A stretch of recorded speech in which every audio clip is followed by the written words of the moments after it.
We are always reluctant to leave a beautiful anchorage, but with a good forecast and favourable winds, it's time to head for our final destination on the mainland.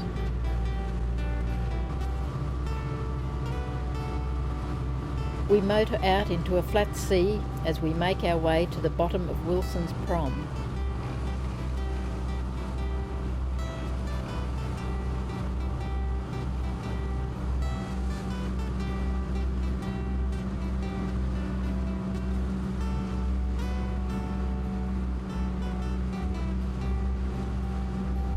We've been across the top of the country at Cape York. We've been as far east as you can go around Cape Byron, and now we're about as far south as you can go on the mainland.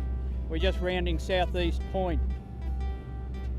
We've had a couple of really good days in Refuge Cove and had a lot of fun. Once we get around the Prom, we've got a lovely little southeaster blowing, so we'll get a bit of sail out and hopefully make a bit better time on our way across the western port.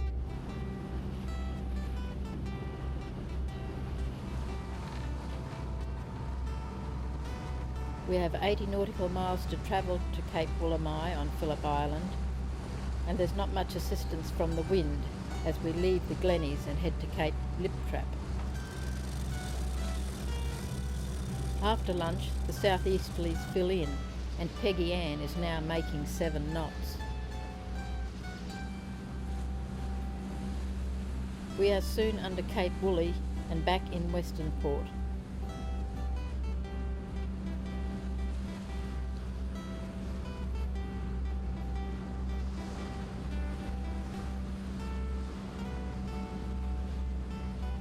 We tie up to a pontoon off the fishing co-op just before dark.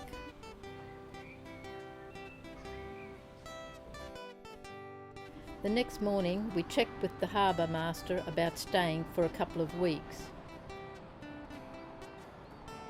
We are happy to get the okay, as Norm's children and grandchildren live only a short distance from here.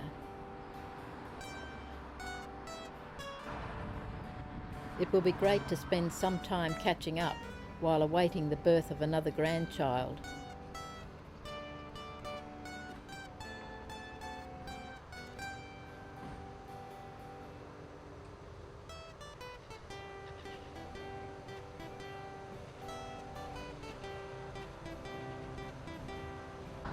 The bridge at San Remo is the only way of getting onto Phillip Island. Because of the narrow passage and 2.5 to 3 metre tides, the stream here can run up to 5 knots. Clearance under the middle span is 12 metres at HAT.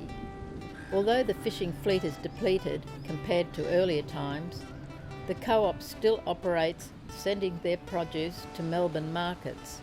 Shark netting and crayfishing now makes up most of the effort from this port.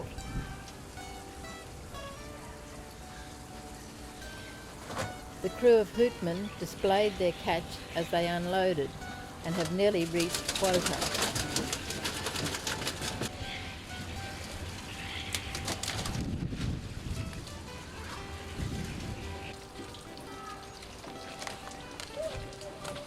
With the decline of the fishing industry, tourism now plays a major role in this village.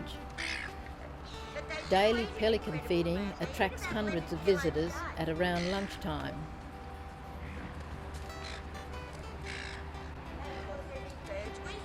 There are also some resident stingrays that put on a show.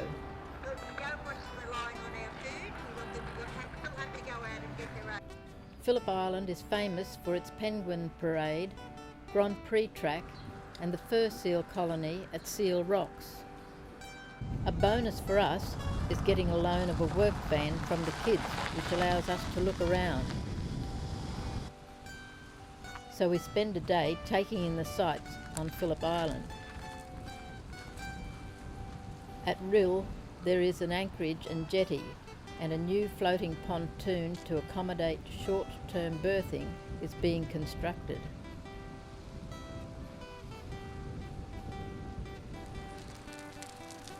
There is also a marine mechanic and chandlery here.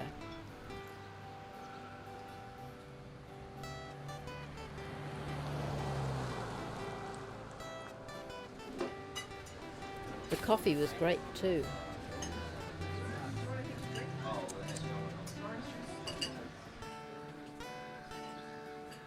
We head to the other side of the island and the other entrance to Western Port.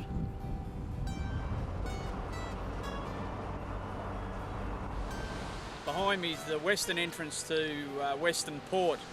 This is where the shipping channel is. If your master's too tall to get under the bridge at San Remo, this is the only way you'll be able to enter Western Port.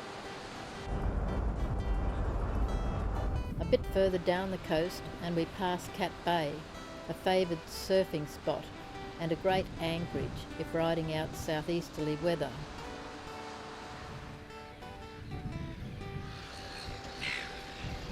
We continue on to Seal Rocks in the Nobbies on the western tip of Phillip Island. If you want to get up close and personal to the seals, a cruise boat leaves regularly from the Cowes jetty.